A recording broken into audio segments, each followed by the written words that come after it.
दोस्तों, मनुस्मृति के अध्याय 2 में वर्ण व्यवस्था के बाद एक और महत्वपूर्ण विषय है ब्रह्मचर्य आश्रम और शिक्षा व्यवस्था।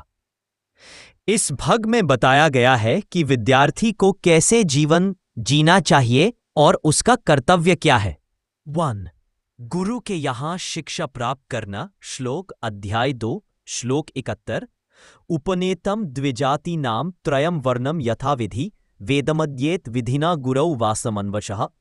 अर्थ, जब किसी द्विज ब्राह्मण क्षत्रिय वैश्य का उपनयन संस्कार हो जाए तो उसे गुरु के यहाँ रहकर वेदों का अध्ययन यानी विद्यार्थी को अपना जीवन गुरु की शिक्षा और अनुशासन के अधीन बिताना था। 2.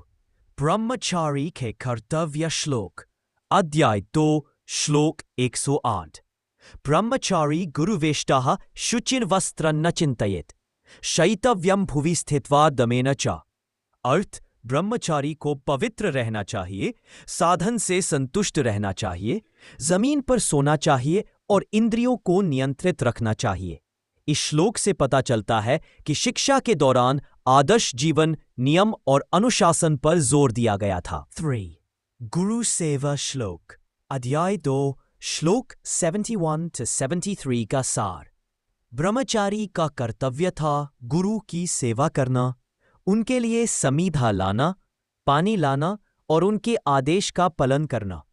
यानी शिक्षा केवल पुस्तकों से नहीं बल्कि गुरु की सेवा और अनुशासन से भी होती थी। शूद्रों का वंचित रहना। नोट, मनुस्मृति में स्पष्ट रूप से लिखा गया है कि शिक्षा के अधिकार से शूद्र वर्जित थे। उन्हें न वेद पढ़ने का, न सुनने का और न लिखने का अधिकार था। अंबेडकर जी की टिप्पणी।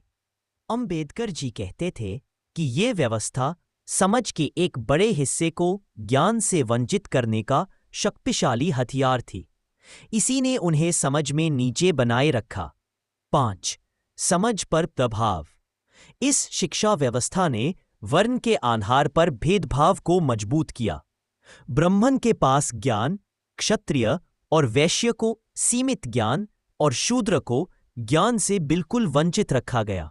इसी व्यवस्था को अंबेडकर जी ने समाज की प्रगति के लिए सबसे बड़ी रुकावट बताया। दोस्तों, आज हमने देखा कि मनुस्मृति के अध्याय 2 में ब्रह्मचर्य आश्रम और शिक्षा व्यवस्था कैसे थी। अगले वीडियो में हम अध्याय 2 के बाकी बचे हुए श्लोक और उनका अर्थ समझेंगे, ताकि अध्याय 2 को पूरी तरह कवर करने के बाद ही हम अध्याय 3 की ओर बढ़ें।